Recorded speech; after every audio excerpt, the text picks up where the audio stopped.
Mambo vipi? Baada ya kuitembelea Bosnia Herzegovina, jana jioni niliwasili kwenye nchi nyingine iliyokuwa sehemu ya Yugoslavia, inaitwa Montenegro. Safari yangu hapa Podgorica, ambao ni mji mkuu wa Montenegro, inahitimisha azma ya kufika kwenye kila mji mkuu wa nchi zote 7 za iliyokuwa Jamhuri ya Kisosialisti ya Yugoslavia. Na Podgorica inakuwa kituo cha mwisho kutokana na ule ukweli kwamba mji huu unazingatiwa hapa Ulaya kwa miongoni mwa ile isiyovutia macho. Ni mdogo, hauna mishemishe wala vivutio vingi vya kukonga moyo, lakini hilo halina maana kuwa mji wa Podgorica na nchi nzima ya Montenegro hakuna historia.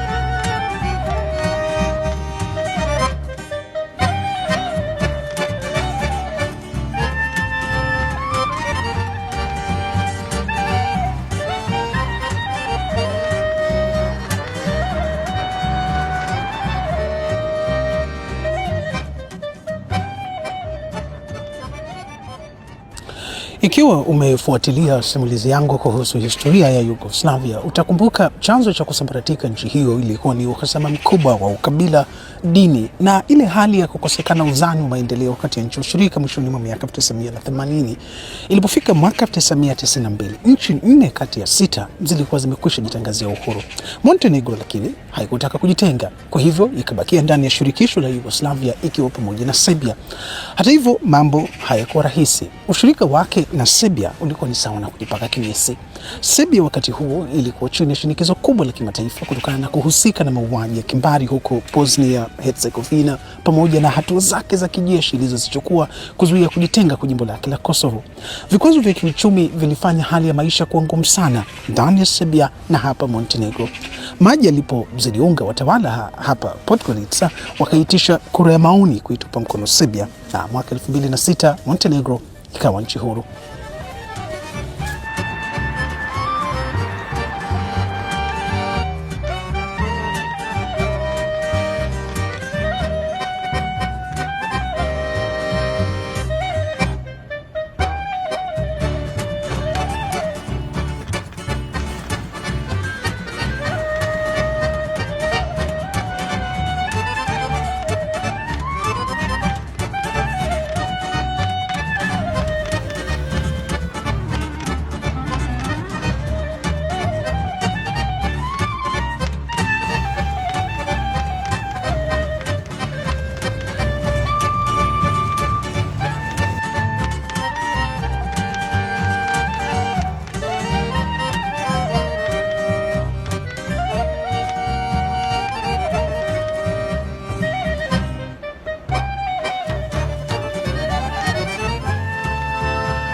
Mji huu mkuu wa Montenegro, Podgorica, licha ya kukosa msisimko uliozoeleka kwenye miji mingi mikuu barani Ulaya, una historia kubwa.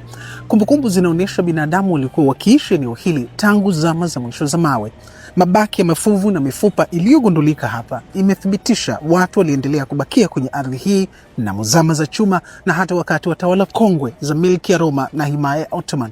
Kila hatua ninayopiga hapa Podgorica kwa yakini kabisa ni juu ya ardhi iliyosheheni historia.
Ninapojiandaa kukusanya virago na kuhitimisha safari yangu hapa Podgorica, ninarudisha kumbukumbu nyuma na kutanabahi kwamba ni rahisi sana taifa lililojengwa kwa jasho na matumaini likasambaratika na watu waliokuwa ndugu wakachinjana na kufanyana ufidhuli wa kila aina.